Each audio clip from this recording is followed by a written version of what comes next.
Hey, what's going on, guys? Dr. Sean J. Harris here with Generational Wealth Academy. Happy Wednesday morning to everybody. Want to start off with something I saw online earlier today. It was a meme, and it stated, let me pull it up here. It gave two options. It gave an option to take a red pill or a blue pill. The red pill said to restart your life at 6 years of age with all the knowledge that you have now, and taking the blue pill was $10 million in cash. And as I was going through some of the comments, I noticed that so many people, I would say about 60 to 65% of the people, chose the red pill, which was to restart their life with the current knowledge that they had. And it made me think, I guess for people to feel that way, feel that they may not have made a lot of good decisions in life, perhaps, aren't happy where they are in life currently. So it made me really ponder the thought a little bit more. And it also said, let's see, restart your life at 6 years of age with all the knowledge that you know. Well, here's the deal. We are in life where we are based on what we know. So going back to 6 years old and restarting a life, knowing what we know now that got us in situations that it seems that 60 to 65% of people aren't happy in, means that we got to change what we're putting in here. You guys always hear me talk about the three changes. I changed what I read, changed who I associated with, and I changed how I use my time.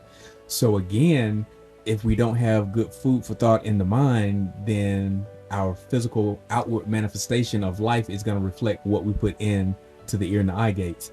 So I think a lot of times people feel that they may not have made the best decisions in life, or figure that it's too late to succeed in something.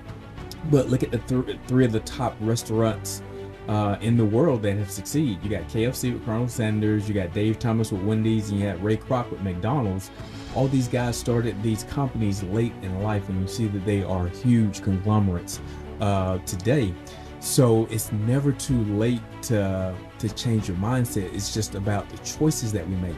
So at any point in life, you can just decide to make different choices. And again, that kind of correlates with the three changes I just talked about. I made the choice to start reading differently. I have books behind me, books off camera, books behind me down there, books up here. I am an avid reader. And that started to change my mindset, because when you start getting positive vibrations based on what you're reading, your actions will then soon follow. So it's kind of like the old saying, where the head goes, the body follows. It's the same thing. Where your mind goes, your finances will follow. Where your mind goes, your relationships will follow. So if you say, well, look, I don't have the best relationships, well, could just be operating on low vibrations. The aura that you give off, people can receive that. So people will attract to you in like kind.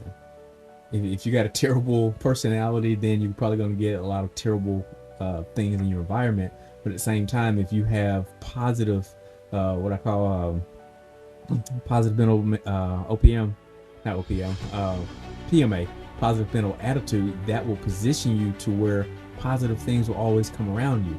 See, I'm thankful for everything.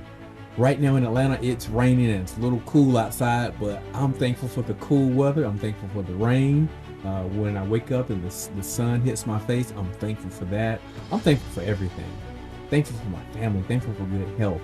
So again, that's a way to recharge and refocus your vibrations, your energy. Is, are you even thankful? Be thankful that you are in life where you are, perhaps, that you have a platform from which you can start growing from, even if it means building a new foundation. See, think about a house or a nice structure. At no point does anyone ever look down and say, look at that foundation. That's the most beautiful foundation I've ever seen in my life. We talk about the foyer, we talk about the triple tray ceilings, the vaulted ceilings, we talk about the external veneer of a house, but we never stop and be thankful and grateful and compliment the foundation.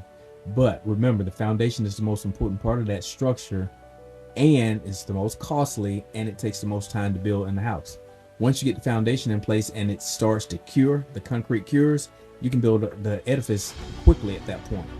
But we have to start the foundation, and that's usually the most unattractive and hardest part to build of a house. So the same thing with our lives. We have to be able to make sure that we structure the foundation properly so that we can start building from that. Um, so we got to change what comes out of our mouth. A lot of things we say will either build up or tear up other people, particularly when we talk to our children. A lot of times when we're, for example, when we're at Caden's bus, I can tell the kids whose parents speak positive energy into them consistently because it manifests in their behavior. But at the same time, when I see and hear parents yelling at their kids or they're talking to them in a demeaning fashion, that's not going to do anything to build up their self-image, because the kids are like a blank canvas. Everything we do and or say to that kid is like a swipe of a paintbrush on that blank canvas. So when we speak negative, that's a swipe. When we abuse them verbally, physically, that's another swipe. But just the opposite, when we're speaking positive life into them, that too is a swipe. So children develop and form their self-images between the ages of 3 and 5 years old. So when they turn 5 years old, we take a step back and look at that canvas. We have to identify, did we paint a Picasso or have we painted a nightmare?